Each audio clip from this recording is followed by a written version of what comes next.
President Marcos Jr. says a South China Sea Code of Conduct could help prevent escalation in the region.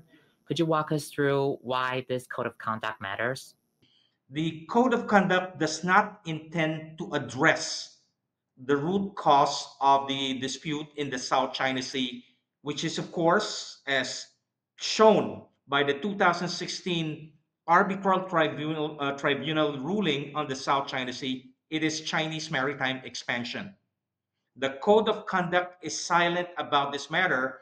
The code of conduct simply aims to manage the dispute by fostering a regime of confidence building so that the claimant states would develop trust with each other and will, of course, would not consider the use of force. How do you expect ASEAN members to line up on a binding code of conduct? And where do you see common grounds and sticking points?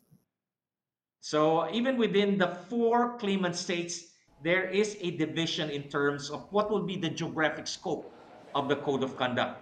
Then again, another bone of contention among the ASEAN member states, some ASEAN member states would simply see the code of conduct as a sort of a simple political document that would manage a dispute.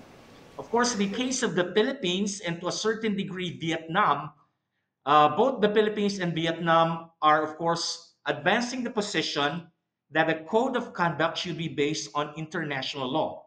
Specifically, of course, the United Nations Convention of the Law of the Sea and even the July 12, 2016 Arbitral Tribunal ruling. So, even among the ASEAN member states, there are, of course, issues regarding what will be the nature of the code of conduct.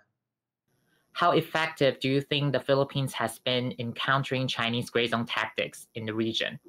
China, of course, has basically all the aces in the sleeves. It has, of course, the largest navy in the world.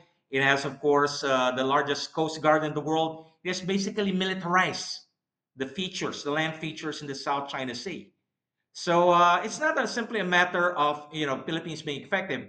What President Marcos said, whether despite the fact that all the odds are against us, we simply have no choice but to stand on our ground.